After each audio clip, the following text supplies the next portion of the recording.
I've got another reader question for you. This one comes from Larry. It's similar to one I've covered not long ago, but I think it's really a nice twist and changing of the question. So I want to do this one for you.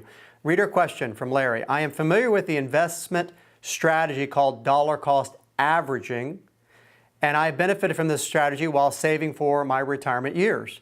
Now that I'm retired, I am aware that I am taking the same dollar amount each month out of a stock-based mutual fund, and that works against me. I've never seen an explicit strategy to avoid this problem that you call dollar-cost-ravaging.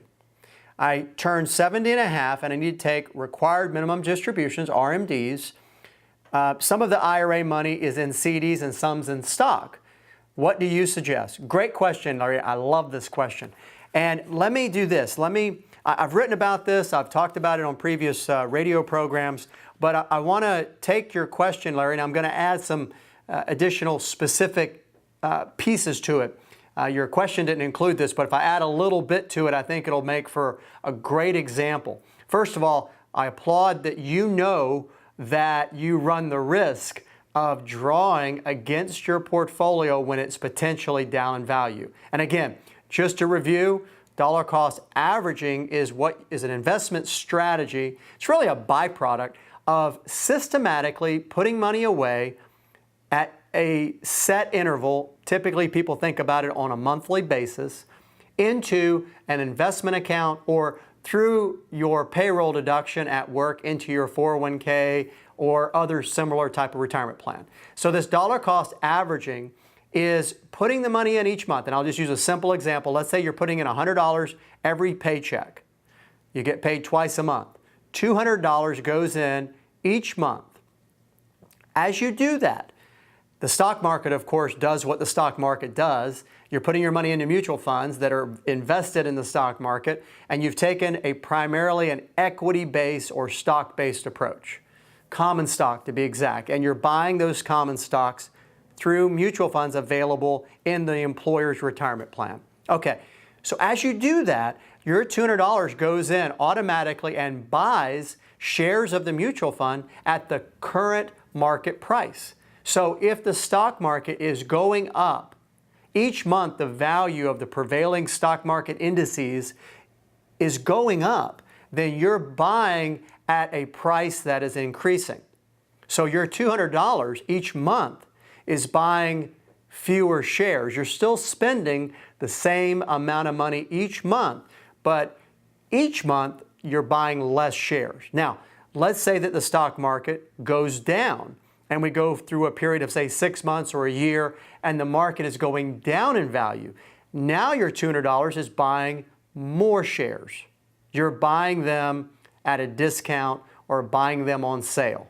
And this is an ebb and flow, up and down process that goes on for many people, and this is what Larry's talking about in his question, that he's benefited from this strategy called dollar cost averaging. And a lot of people do this automatically. In fact, a lot of people that do it, the millions of American workers that have access to a 401k are actually doing this without even realizing that this is what it's called. And that's fine. I'm just glad that they're doing it.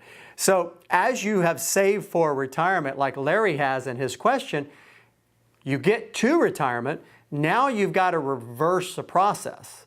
In other words, now it's time to take this retirement value, this account that you've accumulated, your 401k or whatever it is, and start drawing money from it to provide the income that you'll need in retirement when you no longer have a paycheck. So your 401k, and you can roll that into an IRA, just like you can with some of the other retirement accounts, roll that into an IRA, and now you're drawing from that IRA, and it is providing the paychecks, along with whatever other money you've accumulated in the form of property or cash or other investments outside of your 401k. But just for simple conversation and example, let's just assume that you've got the 401k as your primary investment. Okay, to add a little color or flavor to this example, to Larry's question, let's make it a $300,000 401k. And let's say that Larry is 70 and a half, and he's got to draw out those RMDs. Back to his question of how to avoid this concept of putting it in reverse that I call dollar cost ravaging, because if you're not careful, if the market drops significantly or stays low or goes lower for a sustained period of time, the process of drawing out the same amount of money every month could ravage the portfolio. So in other words, if you put away $200 a month during your working years, and in retirement, you've built up enough that you're going to draw $500 a month, and if you draw that $500 a month out every month, even when the market's down, drawing it out while the market's down will cause your portfolio to be ravaged. That's why I call it dollar cost ravaging. Okay, so let's say you've got $300,000 in your 401k. The required minimum distribution is a little over $10,000 at age 70 and a half. It's about 3.5% that first year. Each year, your required minimum distribution percentage goes up. Now, why is that? That's the subject of a whole other show, but to put it succinctly, the IRS rules are for you to have to take more and more out of your IRA or 401k, these pre-tax, never taxed dollars. Take that money out during your lifetime so it can be taxed. That's the whole point. It's not to help you with funding your retirement. You could choose to take what you wanted if there weren't required distributions and take care of your own income needs, but they're forcing your hand to draw this out during your retirement. Okay, so let's say your required distribution is $10,000 and you've got a $300,000 401k or IRA. To avoid dollar cost ravaging, to avoid drawing money out of something potentially that goes down in value, the solution is pretty simple.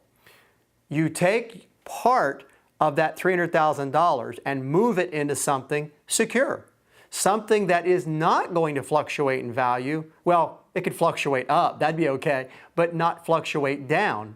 So let's say in this example, we took 200 of the 300 and made sure that was in CDs, money market, fixed annuity, index annuity, something like that, that is secure. Something whose value doesn't go down by virtue of the market losing value.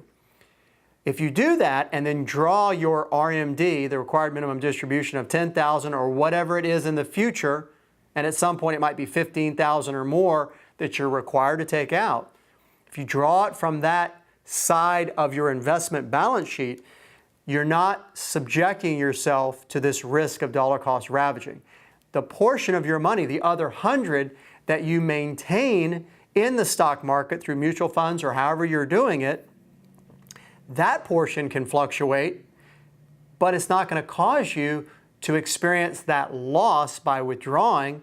You still may have losses on your account, but they're not losses that are permanent, where you have taken the money out and that's it.